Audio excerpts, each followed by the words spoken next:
حضرت اسما بنت ابی بکر رضی اللہ تعالی عنہ فرمانے لگی اگر میں سچ بتاتی ہوں کہ حضور غار ثور میں ہے تو معیار یہ ہے کہ یہ وفا کے خلاف ہے، اور اگر میں جھوٹ بولتی ہوں تو میرا دین مجھے اجازت نہیں دیتا۔ جناب اسما کھڑی ہے چوک میں، جوانوں یہ ہے جوانی، یہ ہے وقار کہ انسان اپنے کردار پر داغ نہ لگنے دے اور وہ معیار کے ساتھ میدان میں کھڑا رہے۔ فرماتی ہیں درجنوں لوگ تھے، میرے چہرے پہ نقاب تھا۔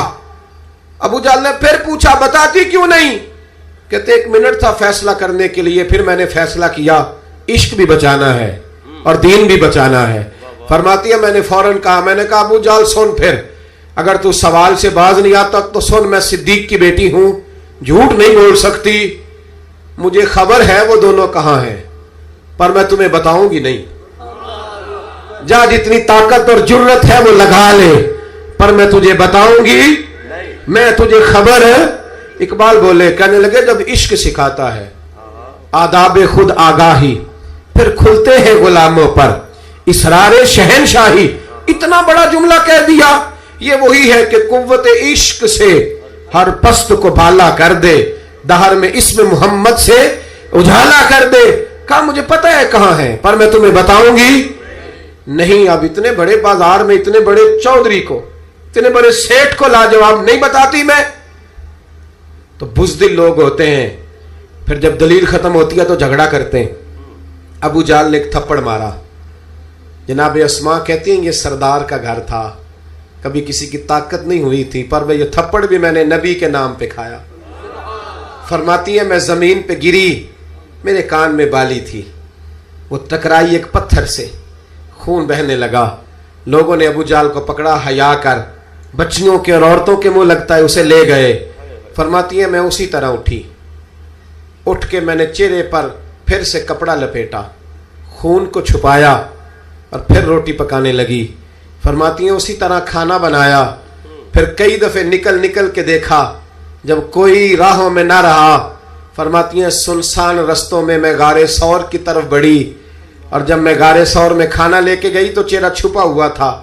باپ تو باپ ہوتا ہے نا، بیٹی تو رات کو ٹیلی فون پہ صحیح بات نہ کرے تو باپ گھر آ کے کہتا ہے نیند نہیں آ رہی، لگتا ہے بیٹی کو سسرال میں کوئی تکلیف ہے، اور بیٹی منہ چھپا کے غار میں پہنچی تو جناب صدیق اکبر پریشان ہوئے، بیٹے کیا بات ہے، منہ کیوں چھپایا ہے، بتاؤ۔ کچھ نہیں ابا جی یہ دیکھیں آج کیا پکایا ہے۔ کہا نہیں پتر بتا معاملہ کیا ہے، کیا بات ہے۔ جب 2-3 دفعہ جناب صدیق اکبر نے تشویش کے عالم میں پوچھا تو حضور علیہ السلام نے فرمایا، کریم فرمانے لگے اسما بتاتی کیوں نہیں معاملہ کیا ہے؟ تو پھر جناب اسما رو پڑی، ایک واری میری آنکھیاں چوں انہاں نے اتھرو پونجے سن، ہن چسکا پہ گیا رونے دا، ہر ویلے آہو زاری دا۔ جناب اسما رو پڑی، کہ کھولیے کپڑا بتائیے۔ فرماتی ہیں پھر سے کپڑا کھولا، خون پھر جاری ہونے لگا۔ عرض کی یا رسول اللہ آج عجیب دراہے پہ کھڑی ہو گئی تھی، عشق بھی تھا اور دین بھی تھا۔ اگر میں بتاتی تھی کہ آپ کہاں ہیں تو عشق نہیں بچتا تھا، اور اگر نہیں بتاتی تھی تو جھوٹ تھا، پھر مجھے میدان میں ڈٹ کے سچ بولنا پڑا۔ آج میں نے سچ کے لیے یہ مار کھائی ہے، سچ کے لیے تھپڑ کھایا ہے، سچ کے لیے زمین پہ گری ہوں، اس لیے کہ میں صادق اور امین نبی کا کلمہ پڑھنے والی ہوں۔ میرے محبوب کریم نے جب یہ بات سنی تو حضور کی آنکھوں میں آنسو آئے، حضرت صدیق اکبر بھی روئے۔ اب حضور نے دعا دی، سچوں کو دعا دی، سچوں کو ہاتھ اٹھا کے دعا دی اور کہا اے اللہ میں ابو بکر سے راضی ہوں، تو بھی اس سے راضی ہو جا، میں راضی۔ او بھائی اچھی ویڈیوز کے لیے اس چینل کو سبسکرائب کر دیں اور ساتھ لگے بیل آئیکن پر کلک کریں۔